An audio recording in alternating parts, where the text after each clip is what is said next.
हो गया? Final year requirement सभी को क्लियर होगी? वैसे तो आपका जो सेक्शन ए है उसमें इतना समझाने के लिए आपको है ही नहीं, इसीलिए बहुत जल्दी जल्दी कवर करना है हमें ये अपना, ठीक है? बहुत जल्दी जल्दी अपना टॉपिक्स जो है वो कवर करते हुए चलेंगे हम लोग। ये नहीं है कि थोड़ा लंबा खींच रहे हैं या फिर कोई परेशानी आती है आप पूछ सकते हैं, ठीक है? नेक्स्ट है आपका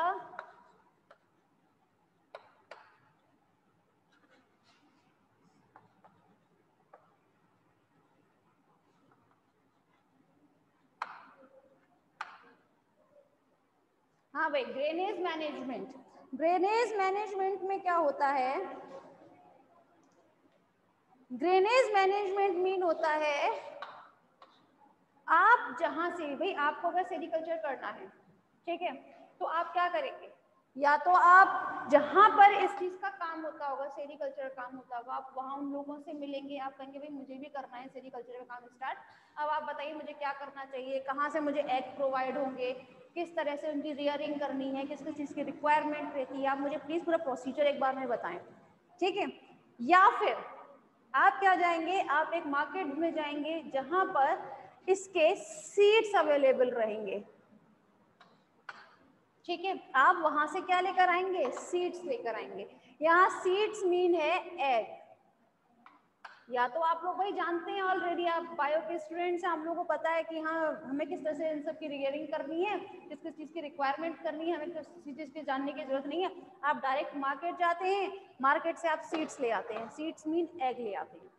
तो ये जो प्रोवाइड कर रहे हैं ना सीड्स को, जो देने वाले हैं भाई, जो आपको प्रोवाइड कराएंगे शॉपकीपर सीड्स को, ठीक है, तो ये पूरा मैनेजमेंट जो है वो क्या कहलाया जाता है आपका? ड्रेनेज मैनेजमेंट में आता है, ठीक है? क्यों आता है? क्योंकि वहां पे जो एग्स है ना, डायरेक्ट आपको एग नहीं मिलेगा। पहली बात क्यों नहीं मिलेगा? क्योंकि वो आप लोग कभी उसकी रियरिंग कर ही नहीं पाएंगे, तो इसीलिए इस तरह के उसमें क्या करते हैं वो लोग, जब ये हैच कर जाते हैं ना, आफ्टर हैचिंग, आफ्टर हैचिंग, या तो भाई बहुत ही अच्छे वो जानने वाले हैं कि वो कहते हैं नहीं हमें तो आप अच्छे आप सीड्स प्रोवाइड कराएं, हम कर सकते हैं इजीली, वरना वो हैचिंग होने के बाद second in star larva generally provide किया जाता है। अभी थोड़ी देर पहले बताया था ना कि इसमें 4 बार किसकी प्रोसेस होती है? मोल्टिंग की प्रोसेस होती है, ठीक है? तो हैचिंग के बाद सेकेंड स्टार लार्वा जो होता है वो प्रोवाइड कराया जाता है, क्योंकि थोड़ा सा साइज में बड़ा भी हो चुका होता है, थोड़ा सा मलबरी खाने लायक भी हो चुका होता है, कि आपको फिर ज़्यादा मेहनत की जरूरत नहीं पड़ती, डायरेक्ट आप जाइए उसको जस्ट आपको कट करके दे दिए मलबरी लीव्स, वो ईजिली खा लेगा, ठीक है? धीरे करके उसको बड़ा ही होना है, उसको आपको ज़्यादा रियरिंग करने की जरूरत नहीं पड़ेगी। लेकिन कभी कभी क्या करते हैं, डायरेक्ट सीड भी आप ले सकते हैं। सीड लेने के बाद में आपको उसका टेम्परेचर मेंटेन करना पड़ेगा, ह्यूमिडिटी मेंटेन करनी पड़ेगी, ईच एंड एवरीथिंग। समझ में आया? तो ये पूरा मैनेजमेंट जो है वो किस में आता है? आपका ड्रेनेज मैनेजमेंट में आ जाता है। आई थिंक सब कुछ क्लियर होगा, ठीक है? किसी को ड्रेनेज मैनेजमेंट से कोई परेशानी है? पूछना है पूछ लीजिए।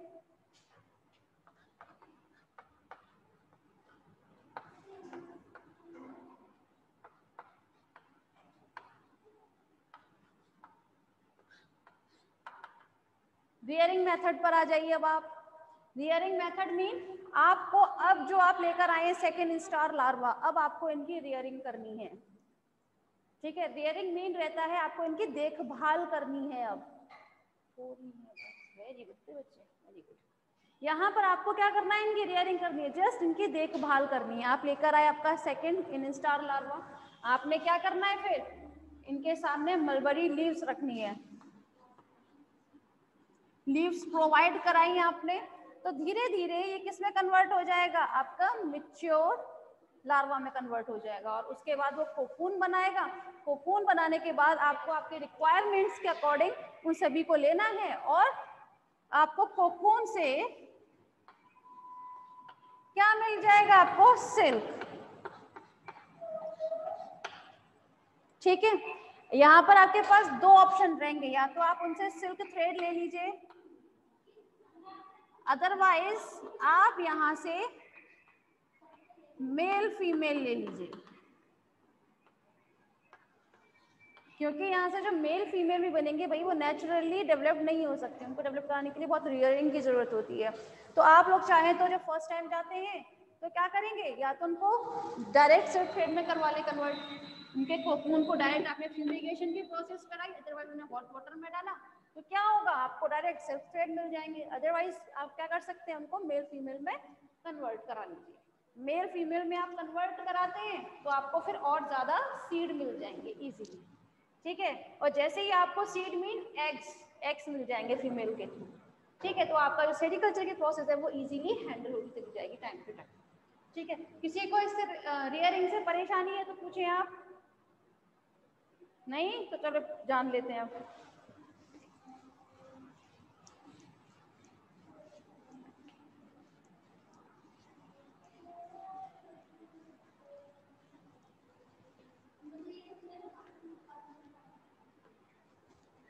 नेक्स्ट प्रोसेस जो होती है वो होती है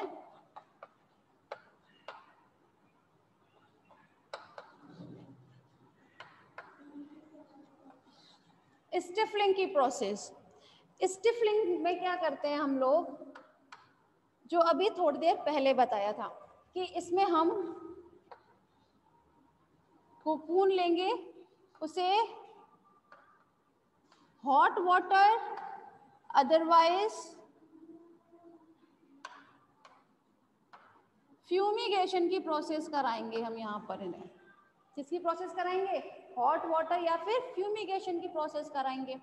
और जैसे ही हम इसे ये प्रोसेस करेंगे तो वैसे ही हमें क्या मिलेंगे, सिल्क थ्रेड मिल जाएंगे,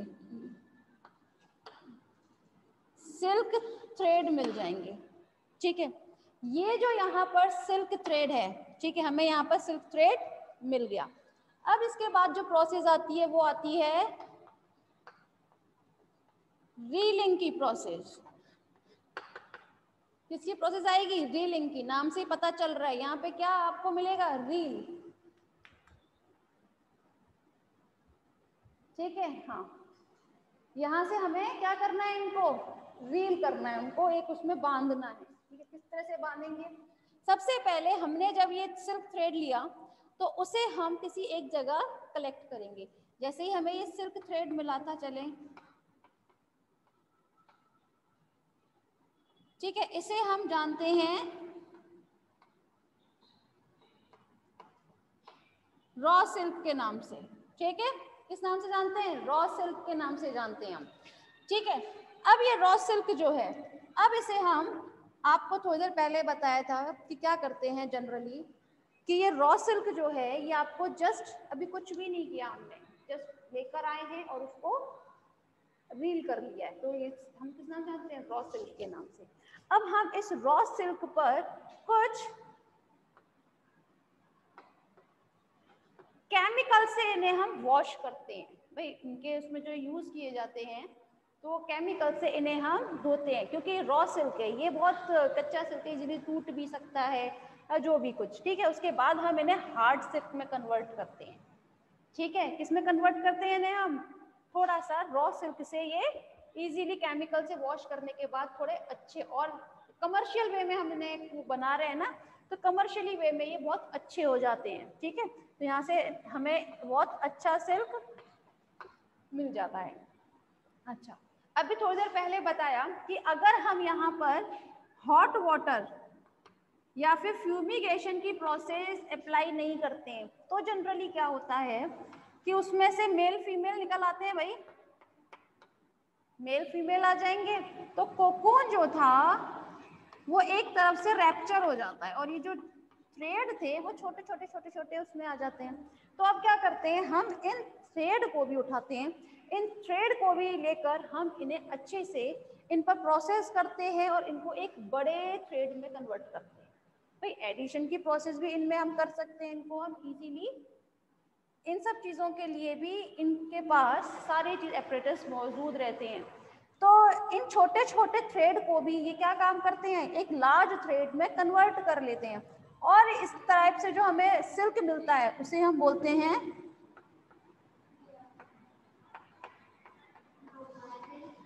स्पिन सिल्क, ठीक है, क्लियर है।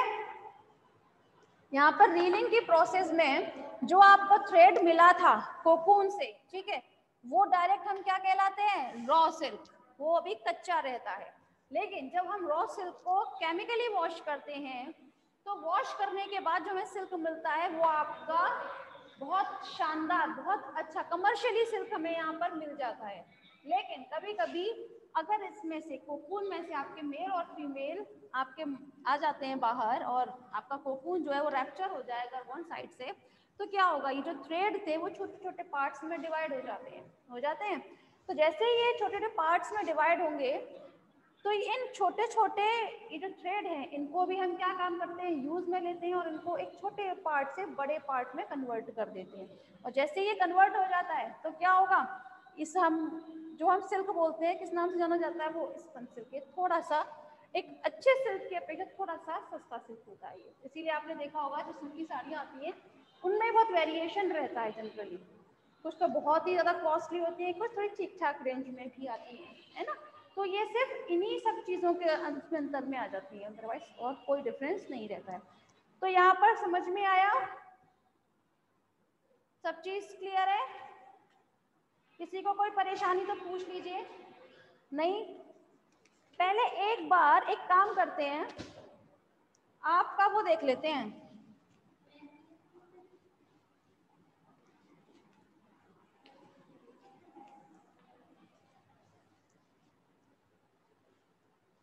सिल्क वॉर्म तो देख ले हम आपका एक बार, आपने जनरली देखा ही नहीं, कैटरपिलर देख लिया आपने, एग जानते हैं जनरली किस शेप में होता है। एक बार हम इसका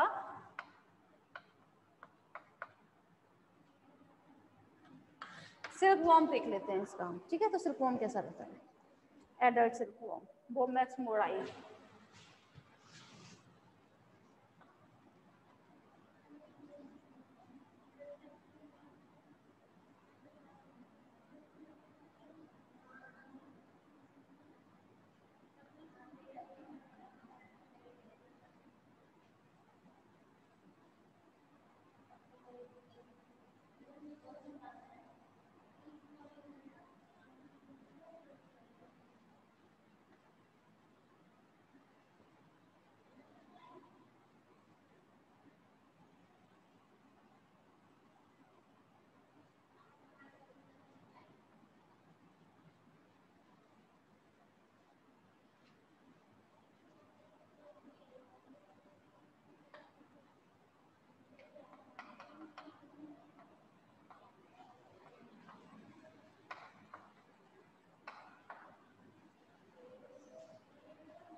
हाँ भाई फाइनली है, जरा देखें आप, सिल्क वॉर्म जो है वो आपका कुछ इस टाइप से दिखाई देता है। थोड़ी देर पहले ही मैंने आपको बताया था, कल भी बताया था कि जो सिल्क वॉर्म जो होता है वो देखने में आपको बटरफ्लाई जैसा लगेगा, लेकिन जनरली ये बटरफ्लाई नहीं होता, ये मोथ होता है। इसका सबसे अच्छा जो आपको कल आइडेंटिफिकेशन बताई थी वो इसके विंग्स के थ्रू बताई थी कि आप इन्हें किस तरीके से आइडेंटिफाई कर सकते हो। आइडेंटिफाई करने का बहुत अच्छा तरीका होता है, जैसे ही कहीं बैठेगा तो ये अपने विंग्स को हॉरिजॉन्टल वे में इस तरह से रखकर बैठता है। लेकिन कभी भी आप कभी भी ध्यान दीजिएगा, बटरफ्लाई जो होता है वो कभी भी इस वे में नहीं बैठता है, उसके विंग्स हमेशा ये दोनों ऊपर की तरफ यहाँ रहेंगे जुड़े हुए, इसकी बॉडी के ऊपर वर्टिकल उसमें रहते हैं एक्सिस में। ठीक है, इसकी बॉडी भी 3 पार्ट्स में डिवाइड रहती है, हेड, थोरैक्स, एब्डोमेन। ठीक है, कहीं कहीं आप लोग thorax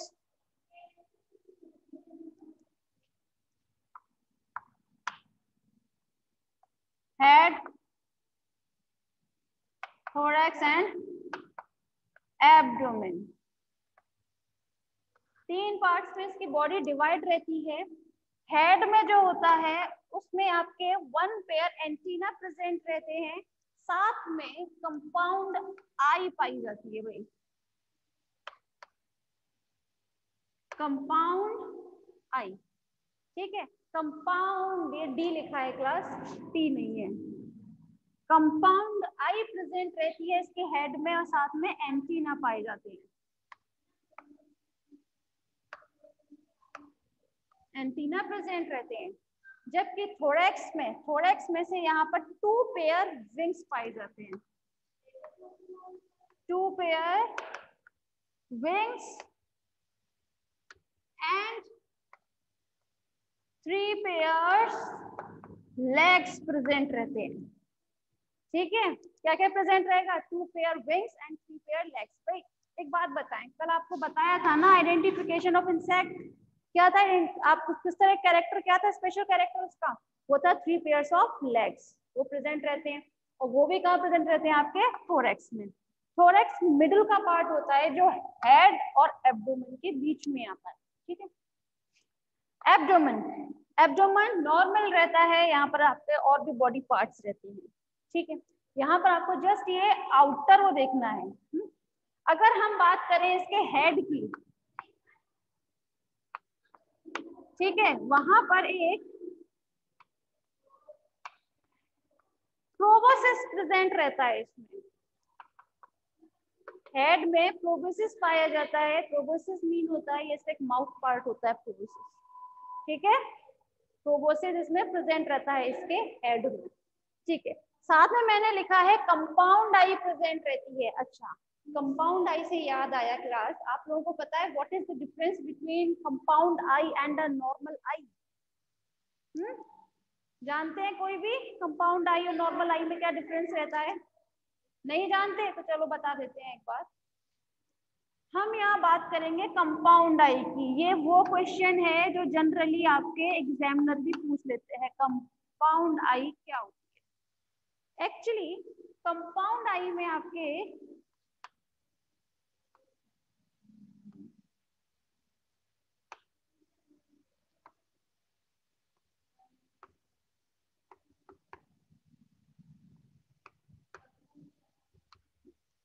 thousands of ommatidia present रहते हैं। क्या प्रेजेंट रहते हैं? Thousands of ommatidia. Ma'am check निकालिए थी, कोई परेशानी तो नहीं? नो प्रॉब्लम, ठीक है। हाँ भाई, थाउजेंड्स ऑफ ओमेटिडिया प्रेजेंट रहते हैं इसकी कंपाउंड आई में। ओमेटिडिया ये क्या होता है? एक कंपाउंड आई में इतने सारे ओमेटिडिया का मतलब है एक, अभी टाइम है, हाँ, एक ओमेटिडिया में सिर्फ 1 इमेज बनेगी। ठीक है, इट मीन्स ये मान के चलें ये एक ओमेटिडिया है। ठीक है, सिर्फ सिंगल ओमेटिडिया बताया जा रहा है। ये ओमेटिडिया जिस चीज को देखेगा तो ये एक रेडिएशन देगा। ठीक है, तो इसके सामने जो पॉइंट आएगा ये सिर्फ उसका इमेज बनाएगा, पूरा होल इमेज नहीं बनाता। जैसे हमारी जो नॉर्मल आई रहती है, हमारे उसमें क्या होता है, हमारे उसमें रेटिना में हम पूरे जो भी हमें दिखता है हम उसका बहुत नॉर्मली विजन बना लेते हैं, पिक्चर बन जाती है हमारे माइंड में। ठीक है, लेकिन यहाँ पर वो ऐसी कंडीशन नहीं होती। कंपाउंड आई, नाम से पता चल रहा है यहाँ पे कंपाउंड होगा, कंपाउंड मतलब सबका हमें मिलाना है। यहाँ पर थाउजेंड्स ऑफ ओमेटेरिया जो है ये अलग अलग इमेज को कैप्चर करते हैं। किसी ओमेटेरिया ने कुछ और देखा, किसी ने कुछ और देखा, सामने ही दिखेगा उसको सब कुछ, लेकिन हर उसमें अलग अलग इमेज बनती है। जितने भी ओमेटेरिया प्रेजेंट रहेंगे वो ओमेटेरिया अलग अलग इमेज बनाएंगे। फिर जब इमेज बन जाती है तो उसके बाद में क्या करते हैं, उन इमेज को हम कंपाउंड रखते हैं। कंपाउंड में उन्हें हम फिर जोड़ते हैं, ठीक है। उसके बाद तब फिर वो आइडेंटिफाई कर पाती है कि ये है क्या चीज। ये सब चीज होती है ओमेटेरिया की वजह से। अगर ये क्वेश्चन यहाँ पर क्या क्वेश्चन अराइज होता है कि what is compound eye and what is the difference between compound eye and normal eye, तो आप यही कहिएगा कि कंपाउंड आई में थाउजेंड्स ऑफ ओमेटेरिया प्रेजेंट रहते हैं, ठीक है, जो अलग अलग विजन करते हैं, अलग अलग इमेज बनाते हैं, ठीक है। जैसे आप लोगों ने जनरली मूवीज देखी होगी, एक मूवी आई थी मक्खी आई थी, तो उसमें जब उसको दिखाते थे तो क्या करते थे, उसकी आई के उसमें कुछ ब्लर कर देते हैं, बहुत सारी अजीब अजीब सी इमेजेस दिखाते हैं। क्यों दिखाते हैं? क्योंकि उन्हें वहां पर वो थाउजेंड्स ऑफ ओमेटेरिया बनानी होती है। जब भी आप ध्यान दीजिएगा, कभी भी इस टाइप का कोई भी इंसेक्ट का वो दिखाना चाहेगा कोई भी कि इंसेक्ट को क्या चीज दिख रहा है, तो वो थोड़ा ब्लर कर देगा उस स्क्रीन को, या फिर बहुत छोटे छोटे पार्ट में डिवाइड कर देगा, उसकी आई को बहुत अजीब सा कर देगा। क्यों करता है वो? सिर्फ और सिर्फ ओमेटेरिया की वजह से। हर एक ओमेटेरिया अपने आप में एक अलग इमेज बनाता है, फिर ये सारे इमेजेस बनकर एक अलग जो भी आपका वो बना होगा उस चीज के लिए कंपाउंड, ठीक है। उन सबका क्या करते हैं, उनको फिर हम लोग मिलाते हैं, वो लोग तब वो जान पाते हैं कि सामने है क्या, ठीक है। तो थाउजेंड्स ऑफ ओमेटेरिया प्रेजेंट की वजह से ही इसे हम क्या बोलते हैं, कंपाउंड आई बोला जाता है, ठीक है। तो फाइनल ईयर आज तक इसे पॉज कीजिए, मुझे बात करना है ना, ठीक है क्लास। तो यहाँ पर आज आप, हाँ तो ये बताएं कोई भी, हम नेक्स्ट स्टार्ट करेंगे अपना, ठीक है। चलिए आज की मीटिंग इतना ही रखते हैं हम।